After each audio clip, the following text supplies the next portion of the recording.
Tudo vem de ti. Essa canção que exalta aquele que é o Criador de todas as coisas deveria ser o canto diário das nossas vidas. Tudo vem dele. Desde aquela nova manhã que se pré-anuncia com o friozinho curitibano, cafezinho à mesa, possibilidade de chegar no seu trabalho, possibilidade de retornar para casa no almoço só no final da tarde, encontrar os seus, e ao mesmo tempo, depois à noite, termos um travesseiro em que podemos reclinar a nossa cabeça, em gratidão a Deus pelo dia que passou. Todas as coisas provêm dele. E uma das coisas é o que ele nos permite vivenciar nessa noite. Quando eu olho para uma igreja como esta, adorando a Deus, e mesmo no ouvir de uma melodia sendo tocada por Deus, eu fico imaginando aqueles irmãos que vivem em locais onde não é permitido isso, em que não se pode adorar a Deus como nós fazemos, com um coral que pode vir ensaiar, e é com muito ensaio, né? Nós não podemos cantar em voz alta, sendo transmitido isso, para quem não pode estar aqui ainda nos acompanhar nas suas casas. Nós somos privilegiados e devemos usar isso, para que possamos com mais força adorarmos o nosso Deus. Quero convidar que você abra comigo a sua Bíblia.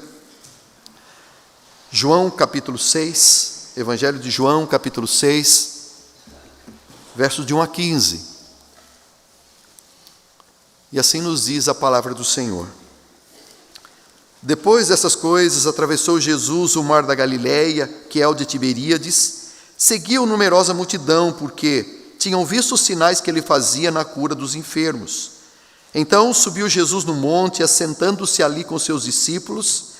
Ora, a Páscoa, a festa dos judeus, estava próxima. Então Jesus, erguendo os olhos e vendo que grande multidão vinha ter com ele, disse a Filipe: onde compraremos pães para lhes dar a comer? Mas dizia isso para o experimentar, porque ele bem sabia o que estava para fazer. Respondeu-lhe Filipe: não lhes bastaria 200 denários de pão para receber cada um o seu pedaço? Um dos seus discípulos, chamado André, irmão de Simão, informou a Jesus: está aí um rapaz que tem 5 pães de cevada e 2 peixinhos, mas isso que é para tanta gente? Disse Jesus: fazei o povo assentar-se, pois havia naquele lugar muita relva. Assentaram-se, pois, os homens em número de quase 5.000. Então Jesus tomou os pães e, tendo dado graças, distribuiu-os entre eles, e também igualmente os peixes, quanto queriam. E quando já estavam fartos, disse Jesus aos seus discípulos: recolhei os pedaços que sobraram, para que nada se perca. Assim, pois, o fizeram, e encheram 12 cestos de pedaços dos 5 pães de cevada que sobraram aos que haviam comido. Vendo, pois, os homens o sinal que Jesus fizera, disseram: este é verdadeiramente o profeta que devia vir ao mundo. Sabendo, pois, Jesus que estavam para vir com o intuito de arrebatá-lo para proclamarem rei, retirou-se novamente sozinho para o monte. Vamos orar. Pai, nós te louvamos pelo privilégio de estarmos aqui. E queremos expor o nosso coração ao Senhor. Pai, não apenas a nossa mente com o entendimento, mas também para que a tua semente ache guarida dentro do nosso coração e venhamos a ser transformados por ela. Pai, a oportunidade que o Senhor nos dá de sermos trabalhados é ímpar. Sei que o Senhor pode fazer isso na nossa casa, quando abrimos a palavra, ou ouvindo uma ministração, mas que esse momento em que o teu povo está reunido, tua palavra diz que o Senhor não apenas habita em nós, mas que tu está no meio do teu povo, o Senhor está em nós, no nosso meio. Por isso, Pai, fala ao nosso coração, muito além das palavras, é o que eu te clamo, em o nome e para a glória de Jesus. Amém. Eu não sei você, mas o sentimento de incapacidade diante de uma grande necessidade muitas vezes nos faz perder o chão. Eu posso dizer isso tanto com respeito à minha vida, a coisas que já enfrentei em todo o curso, dos 50 e poucos anos, para mais quase 60, tá? Mas ao mesmo tempo, quando eu ouço as histórias que chegam aos gabinetes, quando eu visito alguém em um hospital, quando alguém liga pedindo oração, ou quando alguém tem um problema que aos olhos humanos parece ser insolúvel, e aí muitas vezes vem aquela dúvida: Deus, o que eu vou fazer? O que eu vou falar diante dessa situação? Eu posso dizer a você, nós temos que ser sinceros. Quem algum dia, diante de uma grande necessidade, não até duvidou daquilo que Deus podia fazer? Talvez a gente não fale isso, expondo isso, para os outros, mas dentro do coração, muitas vezes, diante de uma coisa que para a gente parece ser grande demais, impossível de ser resolvido com a nossa própria capacidade, muitas vezes o nosso coração fica sem saber o que fazer. E eu creio que esse é um dos textos, eu sei que você já conhece, já lemos tantas vezes, que fala de um milagre maravilhoso, mas ele nos fala justamente daquilo que acontece na nossa vida, necessitado e provisão. Pessoas em grande abundância com necessidade e ao mesmo tempo alguém que vem mudar a realidade, mas mudar não no sentido comum, não no sentido normal. E eu creio que nós estamos aqui porque nós cremos num Deus que faz milagres. Você crê nisso? Que pode agir da maneira como Ele quiser, quer seja num hospital através de um médico, através de um medicamento, ou então fazendo um milagre daquilo que se era inesperado. Eu creio num Deus como esse. E esse texto nos mostra necessidade, realidade, possibilidade, mas acima de tudo ele mostra em quem nós temos que colocar a nossa fé, em quem nós temos que colocar o nosso coração. Há muitos que eu já falei, que eu já ouvi na história, de pessoas que mesmo diante das coisas piores da vida, aqueles diagnósticos que falam assim, olha, é coisa fechada, mas que ainda assim, com uma alegria no coração, entendi uma coisa, não é diagnóstico que me tira do mundo, não é um médico que vai dizer quando eu vou morrer, porque eu só deixo essa terra, quando meu pai disser, filha, vem para a tua casa, a tua peregrinação acabou, vem para o teu lar. E isso deveria ser a certeza de cada um de nós como cristãos. Bem, o texto aqui é bem claro. Nós tínhamos aqui uma multidão assentada, e aqui quando fala 5.000, você já ouviu sobre isso, Até se conhece, Jesus alimentou 5.000, não, eram 5.000 homens. Então, se em um lugar fizermos por aqui mesmo, uma contagem, normalmente tem muito mais mulheres, e no caso contava-se criança, e naquela época não era só que tinha 2 ou 1, era de penca. Então você pode contar no mínimo de 15.000 para cima, talvez umas 20.000 pessoas ali, e precisavam de algo, e não era simplesmente do pão. O que Jesus fez, na verdade, é resultado de uma provisão que Ele antecipa. Ele só esteve aqui naquele momento para poder trazer o pão, porque Ele viu uma necessidade daquelas pessoas. Ele passando por aí, a gente vai ver no curso da nossa mensagem, que o Senhor Jesus se compadeceu daqueles que estavam ali. E uma coisa interessante, dos milagres que Jesus fez, esse é um dos poucos que está em todos os evangelhos. Ele se repete em todos os evangelhos. Talvez como para dizer o seguinte, olha, não se esqueçam daquilo que Deus pode fazer. Não se esqueçam que pode haver necessidade, e há. Mas existe um Deus que pode supri-las. E a nossa história, então, começa aqui no capítulo 6, aonde eles estavam atravessando o mar da Galileia. O que antecedeu isso? Aqui em Evangelho de João não narra, mas se você for procurar em Mateus ou em Marcos, o Senhor Jesus já havia enviado os 12 para que fossem pregando o Evangelho. Não se fala quanto tempo eles ficaram nesta viagem, mas eles foram e voltaram cansados, porque havia uma multidão onde eles iam querendo ouvir da palavra de Deus. Ao mesmo tempo, quando retornam os discípulos dessa empreitada evangelística, eles recebem a notícia de que João Batista havia sido decapitado por Herodes. E se você for acompanhar o texto, quando você for ler, você vai ver que Jesus se entristeceu profundamente com aquilo, trazendo um abatimento no seu coração. E então, diante de tudo isso, eu imagino que aonde Jesus ia, multidão estava junto dele. Concorda comigo? Eu estaria junto. Você estaria também? Eu correria atrás. Simplesmente, quando chegava ao final do dia, provavelmente eles estavam exaustos. Então, o que Jesus diz aqui para eles? Olha, vamos passar aqui o mar da Galileia, que fala de Tiberíades, e eles vão para um lado, justamente para o lado onde ficava a casa do Pedro, a casa do Filipe, e eles vão passar ali para um outro lado. Não é como que tentando fugir da multidão, mas de alguma maneira eles queriam um tempo de descanso. A gente for fazer um retiro espiritual, for ter um tempinho para poder ficar do lado do mestre, para poder reacender ou refazer as baterias. Mas o que eles não contavam é que quando eles chegavam do outro lado, o povo daqui já estava lá. E provavelmente os daqui ainda avisaram e mais gente estava lá. Então quando eles chegaram do outro lado, já tinha uma multidão reunida.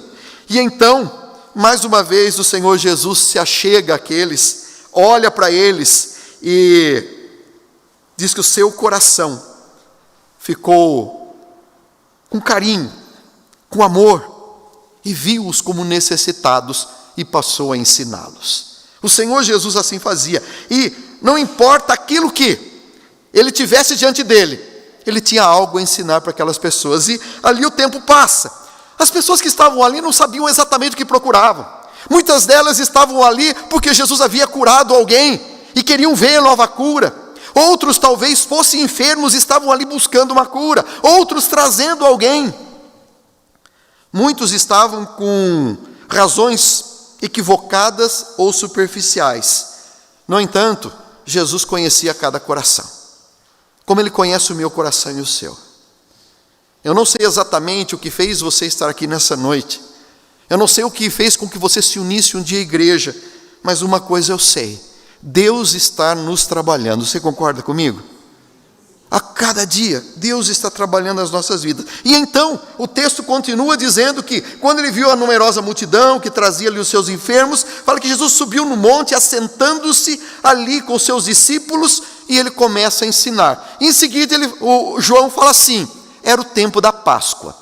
Meu amado, se fosse simplesmente que fala que subiu no monte, mas quando ele liga com essa Páscoa, muitos estudiosos desse texto acreditam que João intencionalmente estava querendo fazer uma ligação do que estava acontecendo ali, do que havia acontecido lá atrás no Antigo Testamento, aonde Moisés, como aquele que Deus usou para trazer o pão do céu, e ele mostra que também subiu um dia no monte, e lá no monte ele recebeu os 10 mandamentos, e Jesus ali lhes ensina, aqueles que estão sentados à lei de Deus, mas querendo fazer um paralelo, mostrando que o Moisés, por assim dizer, o qual tipificou, verdadeiramente era Jesus. E muito mais do que isso, Jesus era tudo aquilo que havia sido pré-anunciado do que iria acontecer. E quando o Senhor Jesus está ali, mostrando, logo depois disso, o Senhor vai dizer, ali pelo capítulo 6, a partir do 32, dizendo o seguinte, que eu sou o pão da vida. Como no ano passado veio o pão do céu, naquele momento Jesus está se preparando para fazer o milagre. Bem, o Senhor estava ali, o pessoal reunido, necessidades sendo colocadas diante dele. Uma coisa nós podemos entender: havia uma necessidade especial. Depois de Jesus lhes alimentar o coração, aí surgiu a fome. Ele olha para aquele povo e vê uma necessidade, então vem a pergunta: aonde vamos comprar comida para tanta gente? Como vamos dar de comer para todos esses? E simplesmente é nesse momento então que nós entendemos que Deus tem alguma coisa a fazer. Jesus está atento à nossa necessidade, não importa qual seja. Quando o Senhor sabe que você precisa ser tratado no coração, Deus vai tratar. Quando Deus vê que você está com fome, Deus pode saciar a sua fome. Nós temos um Deus que está atento à necessidade de cada um de nós aqui. Não diga que Deus se esqueceu de você. Não ache, porque isso é impossível de fazer. Mas eu posso dizer, muitas vezes há um silêncio de Deus. Ou muitas vezes não é que há um silêncio, mas é que nós não estamos com o ouvido atento à maneira e aquilo que Deus está falando. Por isso, Jesus podia aquele dia ter mandado descer pão do céu. Mas mais do que isso, o Senhor Jesus chamou os seus discípulos, e é nessa interação dele com os seus discípulos que eu queria conversar um pouquinho com você nessa noite. Nós também somos discípulos de Jesus, amém? Chamados primeiro como necessitados, aqui todos necessitados, mas também chamados para ser um instrumento nas mãos dele. E eu creio que nesse caminhar nós temos algumas coisas que nós podemos aprender. A primeira delas é que nós vivemos em um mundo cercado de pessoas necessitadas. Não ache que você é a única pessoa necessitada do mundo, porque muitas vezes nós achamos que nós somos o centro de tudo. Quando alguma coisa não dá certo, porque eu não tenho. Eu costumo uma brincadeira, né? Que eu descobri uma descoberta científica, eu não consegui assim, né? Mas eu descobri qual que é o centro do universo. E normalmente eu peço para a mocidade, falo assim, olha, eu vou te mostrar o centro do universo, pega o seu dedinho, né? Não vou fazer nada feio, tá? Coloque num buraquinho que você tem bem no meio da sua barriga. Esse é o seu centro do universo. Porque muitas vezes nós achamos que as coisas estão ao nosso redor. Ele estava ali, Jesus, com cerca de 20 mil pessoas ao redor dele. E a palavra fala, se você for ver o mesmo texto, uma mesma história, em outros momentos, teve um momento que Jesus, quando viu a multidão, olhou assim e viu-as como aflita, como exaustas, como ovelhas que não têm pastor. Meu irmão, você não tem ideia de onde o Senhor te coloca a cada dia. Você não tem ideia das pessoas que estão convivendo com você. Você aqui tem possibilidade, não é por aquilo que nós pastores pregamos, mas você tem na mão a palavra de Deus. Pode levantar o seu celular também, porque muitos estão no celular, né? Nós temos a palavra de Deus na mão, nós temos o alimento. E muitas vezes nessa caminhada nossa, nós nos achamos tão desprovidos de algo. Você tem sim as suas necessidades, e eu desejo que até o final dessa ministração, você louve a Deus, porque Deus tem sido abundante para comigo e para com você. E ao mesmo tempo que nós coloquemos à disposição dEle, tudo aquilo que Ele tem colocado nas nossas mãos. Sabe por quê? Porque muitas vezes essa necessidade do que fala aqui, e a primeira necessidade que Jesus viu naquelas pessoas, é que eles estavam com o coração ferido. Eles precisavam ser direcionados andando sem direção. E você não tem ideia daquele patrão que talvez seja um caos na sua vida, não é simplesmente porque ele é uma pessoa ruim, mas talvez haja uma necessidade de um olhar de alguém que precisa ser cuidado por Deus, e que Deus colocou você ali com o objetivo. Meu irmão, muito mais do que você atuar, trazendo pão, ou comida, ou roupa para alguém, o Senhor Jesus primeiro, Ele olha, porque Ele deseja mudar o nosso coração. Ministério de Misericórdia é uma bênção na igreja, não é? Nós temos aqui a ACP, Amor que Comove. Mas, meu irmão, tudo isso vem no escopo de alguém que olha para o ser humano como um todo. De alguém que olha para o ser humano e não simplesmente quer vê-lo bem vestido, bem alimentado. Que a pessoa tenha dinheiro para fazer tudo o que quer, mas que quando fechar os olhos para essa terra, nessa terra, ele vai ter que se encontrar com Deus sem saber quem é o Senhor da existência, quem é o Senhor da vida. Por isso, a palavra de Deus nos fala que Deus nos chama para pregar o Evangelho, não chama? A gente acha que isso é para missionário. A gente acha que alguém tem que ter um chamado especial na igreja para poder sair pregando, que nós vamos ter que fazer um curso extenuante de evangelismo bíblico para saber que versículo que eu uso. Primeira coisa que o Senhor nos mostra é que eu tenho que perceber que existem necessidades.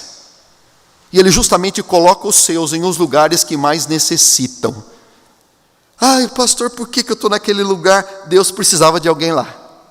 Aquele meu bairro é terrível. Deus precisava de alguém lá. Por que eu tenho que ir para o hospital? Deus precisava de alguém lá. Como é gostoso quando você encontra com alguém, até mesmo hospitalizado. Que você chega lá para trazer uma palavra de ânimo, você sai animado. E há pessoas que estão com decreto de morte, né, doutor? Que muitas vezes sai com que você entenda, saia daquele quarto cheio de vida. Sabe por quê? Porque a verdadeira vida não é aquela que me faz respirar, a verdadeira vida é a presença de Deus em mim. Por isso, né, Deus nos colocou para isso. E até tem um missionário, né, lá um dos evangelistas, que ele na toada de querer falar do amor de Deus, ele descobriu uma técnica que eu achei interessante, por isso que eu coloquei aqui no sermão.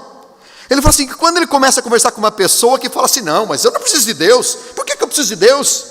E aquela história, né, de que é pecador, mas eu não sou pecador. Então ele numa conversa, ele começa assim perguntando, ele fala assim, olha, deixa eu perguntar uma coisa para você. Você já mentiu alguma vez para sua mãe, alguma coisa? A pessoa fala, não, quem é que não mentiu? Já mentiu alguma vez? Sim. Quem mente o que quer? Mentiroso, não é? Então tá, mentiroso. Deixa eu perguntar alguma coisa. Você já tirou, já pegou alguma coisa que não era sua? Um clips. Sabe, na escola, aquele negócio que você pegou, aquela fruta, isso é no interior, né? Porque aqui não tem, né? Mas no interior, quando a gente via aquela poncã bonita no vizinho, não deixava a gente pegar, molecada pulava lá. Você já roubou alguma coisa? Já pegou alguma coisa de alguém? Já. O que é uma pessoa que rouba? Do que ela é chamada? O que ela é? Ladrão. Então já temos uma. O que é? Mentiroso? Ladrão. Assim, alguma vez você já tomou o nome de Deus em vão? Especialmente, né, os ingleses, né, quando a gente vê, né, graças a Deus, né, ai, Deus me livre, nós usamos muito o nome de Deus, e às vezes até mesmo fala assim, não, eu juro por Deus. Você está mentindo, mas você jura por Deus. Será que você já tomou alguma vez o nome de Deus em vão? Então a palavra fala que quem toma o nome de Deus em vão é blasfemador. Então nós já temos o quê? Mentiroso, ladrão, blasfemador. Você sente ódio no seu coração? Sentiu ódio por alguém na sua vida? Já odiei assim. Então a palavra fala o que é. Jesus, ele vai dizer que o quê? Que quando você odeia o seu irmão, você o matou. Não é simplesmente tirar a vida, mas quando você odeia, você matou. O que é uma pessoa que mata a outra? Ela é um assassino. Última. Você já olhou por alguém com intenções impuras? Com luxúria? Você já olhou assim de repente? O que fala? Jesus fala assim, olha, não é pleno o adultério quando você vai e se deita com alguém. Mas na tua cabeça, quando você deseja, você já adulterou. Então, só nessa pequena conversa nós temos o quê? Mentiroso? Ladrão? Blasfemo? E nós vamos ter que nos apresentar diante de Deus um dia. Você acha que a gente vai poder chegar diante do Deus Santo como se nada tivesse acontecendo? Por isso nós temos necessidades e Deus coloca pessoas do nosso lado. Nós temos que abrir os olhos para isso. Mas uma coisa, o povo de Deus, nós somos incapazes de poder, de alguma maneira, atender as necessidades. E se você for ver nos outros textos, né, de repente se vê ao final do dia, e o povo com fome. E no outro texto fala que os discípulos procuram Jesus para dizer, mestre, está chegando o final do dia, está todo mundo com fome, vamos dispensar o povo para poder ir para casa. Os discípulos já viram a necessidade, mas já acharam a solução. Deixe que cada um se vire. Estão com fome que vão procurar comida. Só que Jesus inverte o negócio. E ele fala assim, espera um pouquinho, é o seguinte. Não vamos mandar eles, vocês vão dar de comer a eles. Vocês vão prover comida. Então a pergunta de Jesus no nosso texto é a seguinte. Ele pergunta assim, aonde compraremos alimento para tanta gente? Meu irmão, nessa hora eu creio que a mente turbinou daqueles que estavam ali, especialmente do Filipe, que é para quando Jesus fez a pergunta. E então Filipe de uma hora para outra começa a fazer cálculo, e ele conta as pessoas, e daí ele fez aquele cálculo, não, quanto que vai ser um pãozinho, quanto que vai ser um peixinho, e calcula, e ele chegou a um cômputo. Eu posso dizer, ele calculou, mas ele calculou sem Cristo, tá? Já vou te adiantar. E ele chegou ao número de 200 denários, que era o equivalente a 8 meses de trabalho de uma pessoa. Mas ainda assim só daria um pãozinho para cada um e talvez um peixinho. Não ia ser nada para ser abundante. Mas ainda assim, se tivesse, eles não tinham 200 denários. Então ele fez a conta para dizer, mestre, não tem dinheiro para isso. Como que eles vão comprar? Não temos 200. Se tivesse os 200 denários também não daria. Mas se tivesse os 300, 400... não tinha onde comprar, aonde achar um lugar que tivesse pão para mais de 20 mil pessoas. Mas eu quero dizer, entenda uma coisa, nós somos incapazes, os nossos recursos são limitados, e normalmente nós concluímos que não podemos fazer algo, porque nós não temos capacidade, nem recurso financeiro, e nem condição intelectual. Mas nós vamos entender logo depois que o Senhor Jesus não olha por esse lado. Então, na sequência da nossa história, entra o André. A gente pensa, André vai salvar agora a pátria. E chega assim, mestre, é o seguinte, tem um rapazinho aqui, que tem quantos pães? E quantos peixinhos? Então assim, opa, alguém, né? E aí talvez a gente até pensasse o seguinte, né? Falando assim, olha, Jesus manda então comprar os pães, não tem dinheiro, mas então chega ali, né, o André e fala assim, mestre, o senhor está mandando comprar? Não precisa, nem comprar precisa, não precisamos nem comprar, mestre. Porque nós vimos já o senhor transformar água em vinho. Nós já vimos o Senhor curar um homem que há 38 anos não andava. Nós já vimos o Senhor fazer isso e fazer aquilo. Mestre, o Senhor pode fazer que nem lá no deserto, desceu o pão do céu. Mas foi isso que Filipe fez? Logo em seguida, Filipe fala assim: mestre, tem aqui 5 pãozinhos e 2 peixes, mas eu acho que é pouca coisa para muita gente, né? Não vai dar para nada. Não vai dar para nada. Você pode dizer o seguinte: nesse Filipe não tinha fé. Meu amado, eu seria igualzinho Filipe. Provavelmente você também. Por quê? Porque nos cálculos a conta não fecha. Porque nós somos incapazes, nós não podemos fazer, nós não podemos criar dinheiro do nada, nós não podemos fazer pão multiplicar, nós não podemos fazer peixe multiplicar, nós somos incapazes. Esse é o grande problema quando nós nos vemos diante das dificuldades, das necessidades, sem Cristo caminhando do nosso lado e sem entender que Deus pode fazer muita coisa. Alguém disse o seguinte, que há um momento na vida que o bom senso está próximo da estupidez. Sabe qual que é esse momento? Quando eu creio em Cristo, creio que Ele é o Senhor da vida, creio que Ele é poderoso para fazer milagre, mas ainda assim a minha cabeça pensa como alguém que não conhece a Deus. Como alguém que acha que tem que resolver os problemas com a sua própria capacidade. Que pode fazer as coisas acontecerem porque tem poder. E nós não temos poder para fazer isso. Quem aqui se vê, não levante a mão, tá? Mas talvez, algum só, inclusive o que está aqui, talvez se veja meio Filipe, meio André, né? Diante dos desafios, porque o Senhor Jesus tem algo a fazer.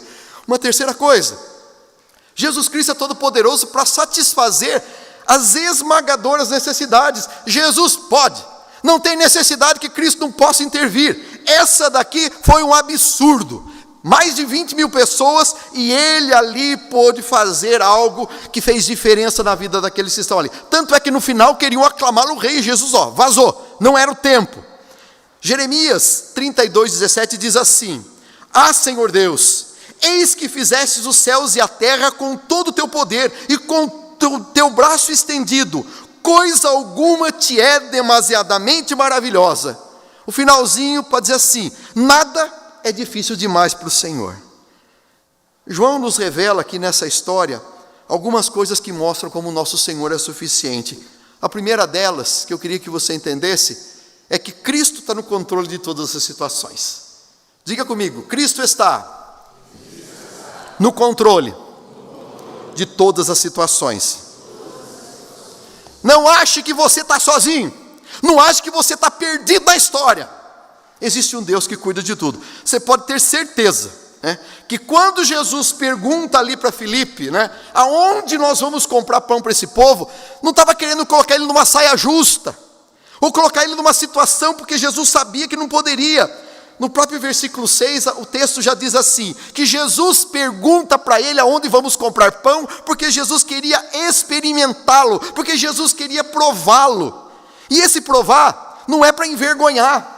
Na história toda da Bíblia, o Senhor sempre coloca os seus amados à prova. É o que Ele fez com Abraão. Quando Ele diz: sai da tua terra e da tua parentela e vai para um lugar que você não sabe, mas que eu vou mostrar. E Ele foi. É quando o Senhor exige que Ele vá e leve o filho Isaque para ser oferecido. É um Daniel que é colocado numa cova dos leões. É um Sadraque, Mesaque e Abdenego que é colocado dentro de uma fornalha de fogo. Mas por que são essas provas? Será que é nessa prova para Deus descobrir algo sobre mim que Ele não sabe? Para ver como é o meu coração? Para ver? Não, meu amado. Deus sabe tudo sobre mim e você. De ponta a ponta, de cabo a rabo. Não tem nada que Ele não possa saber hoje. Mas sabe por que Ele nos coloca nessa situação? Porque há coisas que Ele quer revelar a nós sobre nós mesmos. Porque é nessas situações em que somos colocados diante de grande necessidade, é que nós realmente conhecemos aquilo que somos e aquilo que necessitamos. E nesse momento, sabe o que a próxima fase? É aprender a confiar mais em Deus. Porque Ele controla todas as situações. Nós podemos até perguntar, né? Então por que Deus nos coloca em várias provações? Novamente, não é para que Ele aprenda algo. Deus é onisciente. Deus nunca aprende ou cresce em seu conhecimento. Então, sabe o que quer? Para testar o meu e o seu coração.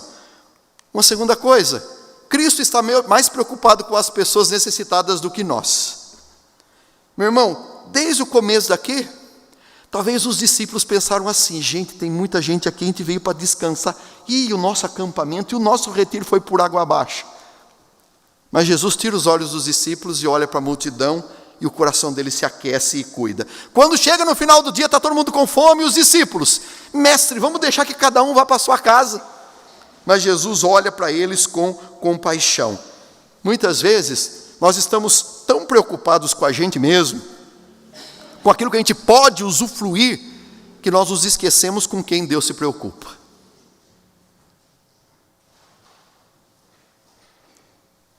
Muitas vezes lembra que eu falei que nós somos o centro? Estamos tão preocupados em que Deus nos atenda para suprir a nossa necessidade, que eu me esqueço do texto que fala: porque Deus amou o mundo de tal maneira que deu o seu Filho unigênito, para que todo aquele que nele crê não pereça, mas tenha vida eterna. O Senhor Jesus foi dado para demonstrar o amor de Deus, e há pessoas do seu lado que precisam conhecer. E quando a gente vê esse texto, e a palavra fala que Jesus diz assim: da mesma forma que o Pai me enviou, eu vos envio. Jesus tinha compaixão. A gente tem que pedir: Deus, faz um batismo de compaixão no meu coração. Sabe aquele companheiro de trabalho que eu não aguento mais, que o Senhor revista o meu coração de amor por ele, porque eu quero que ele te conheça. Mais uma coisa, Cristo não está limitado pelos nossos recursos escassos. Fica tranquilo que o problema pode ser grande, mas o nosso Deus é maior do que ele. Amém? Meus amados, 200 denários eles não tinham. E Jesus não fala assim: vamos fazer a coleta maior, pergunta quem tem dinheiro aí. Não. Jesus também não manda perguntar: será que ninguém tem comida escondida aí? Nada disso. Jesus não está limitado pela falta de recursos, porque Ele é o Deus de toda a terra. Ele pode criar algo de onde não existe. Ele pode criar algo que não existe, porque Ele é Deus. Nós temos que entender que, mais do que todas as coisas que nós possuímos, é a bênção de Deus sobre nós. Alguém escreveu assim: a satisfação das necessidades não depende do suprimento disponível, mas da bênção do Senhor que repousa sobre o suprimento. Eu costumo dizer: meu irmão, está duro o que você ganha, está complicado. Para o cristão, sabe o que Deus faz? Ou multiplica o dinheiro do bolso, ou diminui a fome aqui na barriga. Mas que o salário vai dar no final do mês? Vai. Você não vai dar uma de deslocado, né? Não me invente de fazer um monte de conta e depois clamar para Deus restaurar, que Ele fala assim: não, agora você vai aprender a não gastar onde não deve. Mas eu quero te dizer, não é o que você ganha que sustenta a sua casa. Hoje eu vi um testemunho de uma irmã falando: pastor, Deus me deu um apartamento que eu não tinha um tostão para poder comprar, eu não tinha como a minha ficha ser aprovada para o financiamento, estou no meu apartamento. Sabe por quê? Porque Deus faz coisas novas. Mais uma coisa, Cristo não apenas Ele supre, satisfaz as necessidades, mas Ele fornece em abundância. É interessante, né? Porque Felipe, quando ele fala para o mestre a respeito de que precisa de tanto, ele fala assim: olha, mestre, 200 denários, cada um vai pegar o seu pedaço e acabou. Quando João vai escrevendo, fala que quando Jesus distribuiu o pão, que todo mundo comeu e se fartou. Comeram o quanto queriam. Entenda uma coisa: se o negócio é difícil e complicado, você pode ter certeza que é um grande momento para que Deus dê o impossível e dê muito mais do que eu e você precisamos. Você confia no Deus que pode fazer isso? Não tem uma mente pequena. Não é que nós vamos ficar buscando a Deus para que Ele nos dê aquela abundância, mas sabendo que o nosso Deus é poderoso para fazer infinitamente mais. E uma última nesse daqui: Cristo é suficiente não apenas para as nossas necessidades físicas, mas especialmente para as necessidades espirituais. Meu amado, aquele povo, como eu já falei, estava faminto, e a fome deles não era simplesmente fome do pão, eles precisavam do pão da vida, eles precisavam conhecer aquele que, se bebessem daquela água, nunca mais voltariam a ter a sede, se comessem do pão, nunca mais voltariam a ter fome. Eu e você, talvez não temos muito recurso para ficar distribuindo, né? Você está comigo ou não? Mas você tem uma riqueza que é insondável.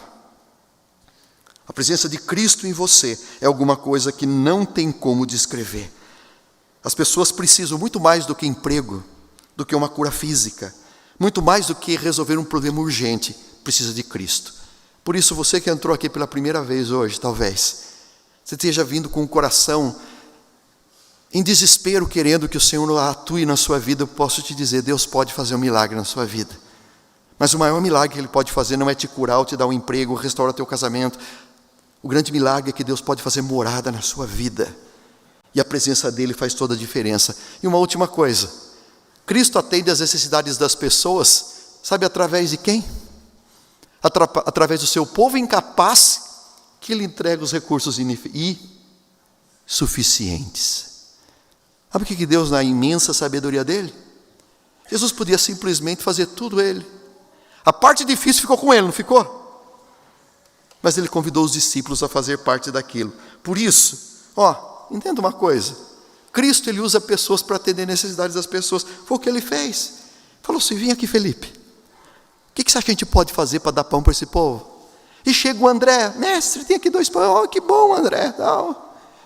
Jesus, quando Deus faz o milagre, fala assim, agora vocês pegam e distribuam. Eu não tenho poder para fazer recurso multiplicar. Mas Deus coloca na minha mão para que eu possa ser um instrumento dEle. Deus nos chamou. Nós não temos capacidade, nós não temos recursos, mas nós cremos um Deus que tem recurso para tudo. Você confia nisso? Uma outra coisa. Cristo usa pessoas inadequadas para atender as necessidades das pessoas. Deus usa a nossa vida. Deus usa a nossa vida para poder chegar na vida de alguém. Não é porque você é alguma coisa. Se alguém um dia acha que ele já é suficiente capacitado para servir a Deus, não está preparado. Porque sempre seremos pecadores, sempre necessitaremos da intervenção de Deus na nossa vida. A oração a gente pode fazer, pode ser linda, mas se Deus não impor a mão trazendo cura, sinais e prodígios, não adianta nada. É Deus que faz a obra. Um missionário, Robert Morrison, missionário na China, um dos primeiros, alguém perguntou assim para ele, você realmente espera causar o impacto daquela grande terra? Ele respondeu, não, Senhor, mas eu espero que Deus o faça. Eu espero que Deus o faça. Hudson Taylor, na sequência dele, vai dizer o seguinte, todos os gigantes de Deus foram homens fracos, que fizeram grandes coisas para Deus, porque contavam com a presença de Deus com eles. Temos um monte de gente fraca aqui? Amém? Mas fortes em Cristo? Para que Ele nos use? Essa é a certeza. Cristo usa coisas comuns para criar o impossível. Aqueles que chegaram ali, meu irmão, sabe o que ele trazia, aquele menino? Trazia só os 5 pãezinhos. Eu quero te contar uma coisa para você. Aquele pão de cevada não era nem um brioche, não era nem um croissant. E sabe por que tem esse peixinho? Diz os estudiosos que era para colocar no meio do pão, para o pão se tornar tragável, porque era tão seco o negócio, que o pão ajudava a dar uma umedecida para poder descer. Era comida de gente simples.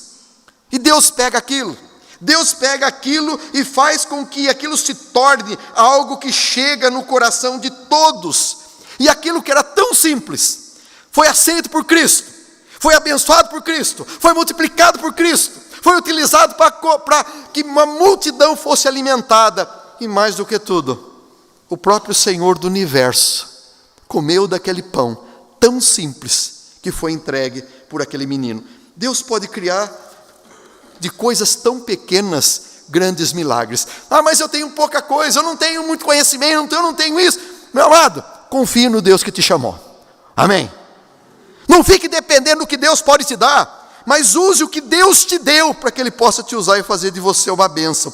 Spurgeon diz assim, não é maravilhoso que Cristo, Deus vivo, se associa à nossa fraqueza, à nossa falta de talento, à nossa ignorância, à nossa pouca fé, e ainda assim Ele o faz. Se não estivermos associados a Ele, nada poderemos fazer. Mas quando entramos em contato com Deus vivo, podemos fazer todas as coisas, porque Ele opera em nós. Amém?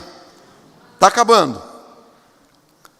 Cristo usa pessoas incapazes que lhe entregam seus recursos insuficientes.